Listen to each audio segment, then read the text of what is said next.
Kompanijos skelbia ketvirčio rezultatus ir rodos ne visada pakanka puikių pajamų ir pelno, kad akcijos kiltų. Tai pažiūrėkime, kas laukia šiandien. Microsoft pelnas ir pajamos auga, bet to nepakako investuotojams.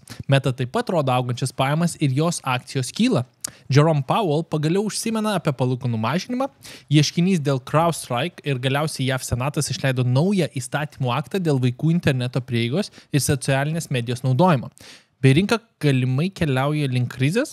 Sveikinu jūs atvykusius į Dividendo eksperimento kanalą, kuriame pristatau naujienų rubriką. Čia aptarėme informaciją svarbią visiems investuotojams ar norintiems pradėti investuoti. Jei tema atitinka lūkesčius, nepamirškit paspausti like ir subscribe po šiuo video, kad nepraleistumėte ateities epizodų. Nieko nelaukiam ir važiuojam su naujienu. Pradėkim nuo sugedusio laikrodžio metaforos. Skamba maždaug taip. Ir sugedęs laikrodis 2 kartus per dieną parodys teisingą laiką. Tai visi tie, kurie netrukus pradės skelbti, kad dabar tai tikrai krizė, pirmiausia, čia tie patys, kurie kiekvienais metais paskutinius porą dešimtmečių sako, kad jau beveik pabaiga rinkoms. Pirma, tęsiam pagal savo planą ir ignoruojam sviravimus, bei žinom, kad jų reikėtų tikėtis. Šiuo metu rinka atrodo kraupiai, turim 6% kritimą ir didžioji jo dalis per paskutinės porą dienų. Beveik visos kompanijos raudonuoja ir paskutiniu metu lyderė Nvidia turi 7% dienos minusą. Tuo pačiu VIX baimės indeksas buvo perkopęs 55, kas yra tikrai žymu. Tie 60 aš labai norėčiau apsipirkti. Ką tai reiškia man? Parodysiu video pabaigoje, bet tikriausiai žinote, kad tiesiog apsipirkinėjau papildomai, kol yra proga. Keliaukim prie šiandienos temos. Pradėkim nuo Microsofto. Pajamos išaugo per 15% lyginant su praeitų metų ketvirčiu. Iš paskos sekė ir grynasis pelnas. Rodos kaip ir aišku, akcijų kaina kris. Šioje vietoje šiek tiek sušlubavo debesijos paslaugos pagrinde Azure platforma.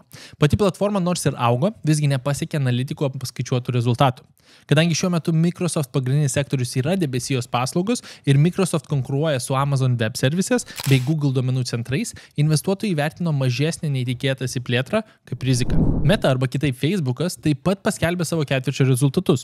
Pranoko analitikų skaičiavimus ir rodo itin stiprų augimą. Šio ketvirčio pajamos išaugo net per 22%. Grynasis pelnas išaugo per 73% ir siekė 13,47 milijardo. Pajamos iš reklamų daugiausiai atkeliavo iš Facebook ir Instagram ir pralenkė Google reklamas savo augimu. Rodos 22 metais priimti etatų ir išlaidų mažinimo sprendimai atneša vis daugiau vaisių ir nuo tada pajamos išaugo per 58%. Žinoma, kad nebūtų per daug smagu, kaip be teisminių ieškinių. Meta sutiko sumokėti $1,4 milijardo, kad išspręstų Teksaso pateiktą ieškinį dėl Facebook neteisėto biometrinių duomenų naudojimo. Ieškinys pateiktas 22 metų vasarį apkaltino Meta naudojus milijonų teksasiečių nuotraukų ir vaizdo įrašų biometrinius duomenis be leidimo. Meta pristatė Tax Suggestions funkciją 2011 metais, kuris saugojo šios duomenis be sutikimo, taip pažeisdama Teksaso įstatymus. Susirūpinusi dėl technologijos, Meta nusprendė uždaryti savo veidų atpažinimo sistemą 21 metų pabaigoje.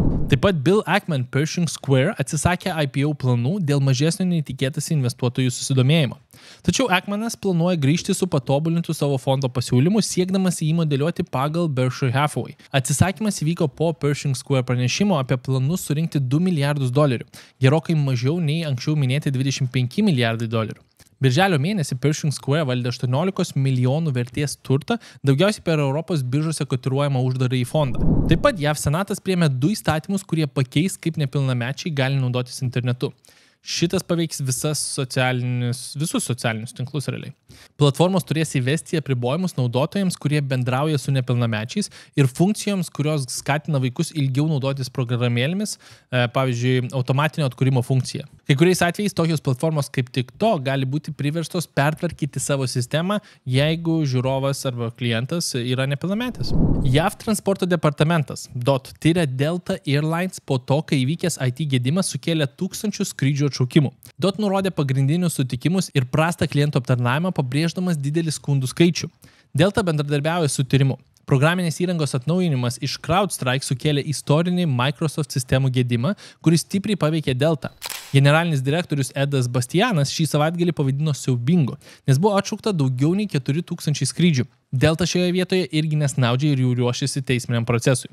Pasamdė garsų advokatą Davidą Boyesą, kuris padės paduoti į teismą tą patį CrowdStrike ir Microsoft dėl nuostolių patirtų po didelio gedimo. Delta planuoja siekti kompensacijos iš abiejų kompanijų, kurios nuostoliai vertinami tarp 350 ir 500 milijonų dolerių. Taip pat Apple pristatė Apple Intelligence, tai dirbtinio intelekto funkcijų paketą, kuris pagerina Siri, generuoja laiškus ir prezentacijas bei ruošiuoja pranešimus. Visgi spėjama, kad šis įrankis dar nebus prieinamas su nauju iPhone išeinančiu rudenį. Apple tikslas yra šio įrankio pagalba dar labiau didinti iPhone pardavimus, kurie paskutiniu metu ypač Kinijoje labai smunka. Taip pat Federalinio rezervo atstovai trečiadienį nusprendė palikti tarpbankinės palūkanų normas nepakitusias. Tačiau užsiminė, kad infliacija artėja prie norimo tikslo, o tai gali lemti būsimus palūkanų normų mažinimus. Tačiau aiškių ženklų apie artėjantį sumažinimą kaip ir nebuvo. Centriniai bankai išlieka susirūpinę dėl ekonominių sąlygų, tačiau pripažino tam tikrą pažangą. Pirmininkas Jeromas Powellas pagaliau užsiminė pats iš savęs, kad palūkanų normų mažinimas galėtų įvykti jau rugsėjį, jei infliacija toliau mažės.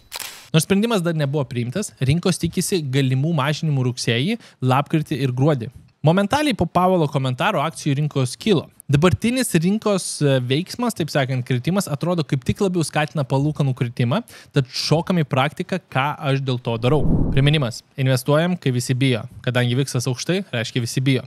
Nors nuolaidos tikrai dar nėra labai didelės, bet pradedam nuo mažesnių sumų ir naudojamės progą. Tačiau yra tos papildomos investicijos. Šokam į telefoną ir parodysiu viską iš savo pusės. Gerai, įmesiu čia screenshotą, nes dabar kažkodėl per appsą man pastoviai errorina visi orderiai, tai turiu prisėsti prie laptopo ir pasižiūrėti, kas ten per nesąmonę.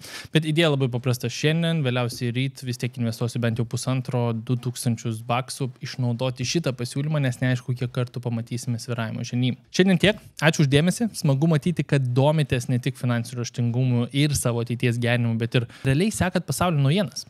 Todėl čia dar pridėsiu video, kuriame kalbėjau apie geriausius pasaulio investuotojus ir kur jie deda savo pinigus šiais metais.